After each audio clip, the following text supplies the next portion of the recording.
Alright, I found a way to move forward with my EZ-220 drum conversion over to the RZ, to work on the RZ-220 machine.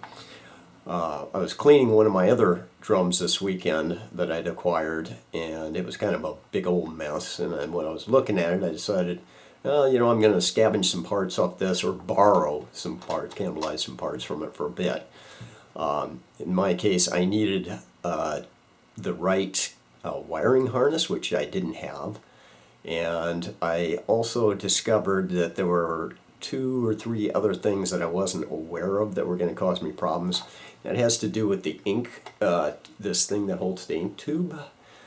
In the back of it there is a little spring-loaded assembly that consists of, on the RZ, consists of 2 pieces. And on the EZ, it's they still have that little spring-loaded assembly back there, but the little part that goes inside that would have on the RZ held the PCB antenna now holds a little assembly that not only has the antenna in it, but some logic on the board, I believe, in there. They changed the size of that internal snap-in assembly. It kind of has a little pair of pins that it sits in, and it lets it kind of toggle back and forth so that when the ink drum comes in, it can move around a little bit to adapt to it. And since those were totally different sizes, I didn't anticipate that. So what I had to do was cannibalize from the RZ drum the little internal that little internal housing and the other part. Essentially, I just took the whole assembly for the ink tube assembly off the RZ and put into the EZ machine.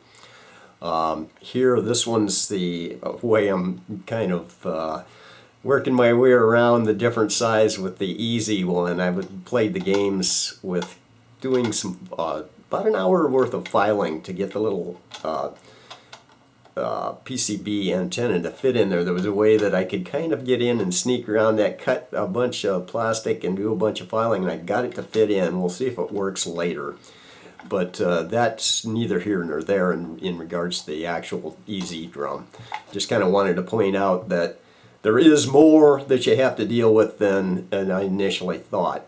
So when it comes down to it, what you have to do is you have to have a drum PCB, you have to have a wiring harness, the appropriate wiring harness, you have to have a connector that's spring-loaded that goes down in the front of the drum.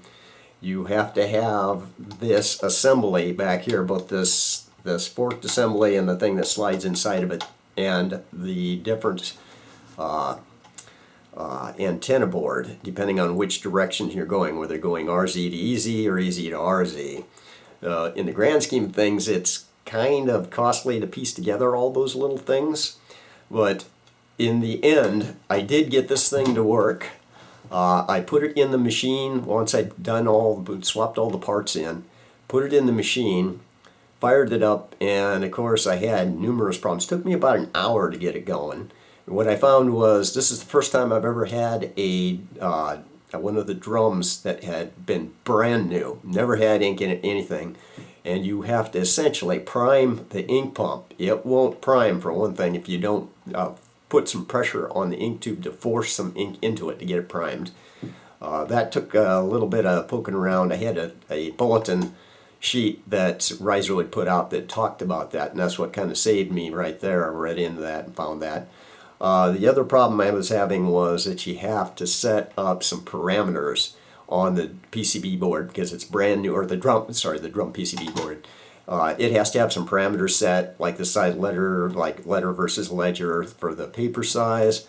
Whether or not it's mandatory, it does ask to have the serial number from the drum plugged in. You kind of have to have the service manual to look up those codes that you'd have to go in to set that.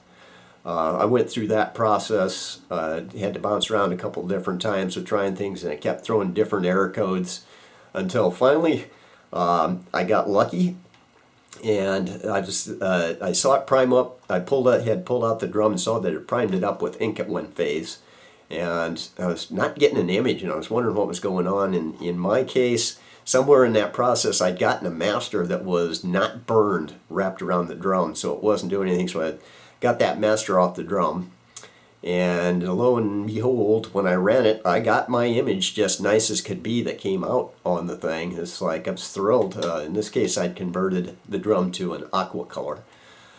So essentially, yes, you can convert these. You can convert an EZ to an RZ, EZ-220 to an RZ-220, and go an RZ-220 to an EZ-220. I understand why. I think I understand why that one person was saying you need two machines to do it, but technically you can sneak by and do it with just one machine. Again, then if you don't have any other options, yes, I would try the conversion. In my case, I had so much invested in that EZ-220 drum, I wasn't going to let it go. So I just kept working at it until I got it to go. So in the grand scheme of things, I've got one other option if I ever had to get another drum that way. What I would really do is reach out probably to somebody on Alibaba and buy a drum from Alibaba, get some drums, because they sell drums on there, I see. And if you reach out and talk with them, they'll sometimes come back and go, hey, this is what we have. I'm going to attempt that because the cost is substantially different than what you see on eBay when you do see them. Anyway, that is kind of where I'm at with this, and it did succeed. So I will probably put some things on a website that I have. I may put some information out on that at a later point in time. Anyway, that's where I stand with this. So I know I know it was pretty long with a lot of stuff here, but we'll again shoot another video at a later point in time.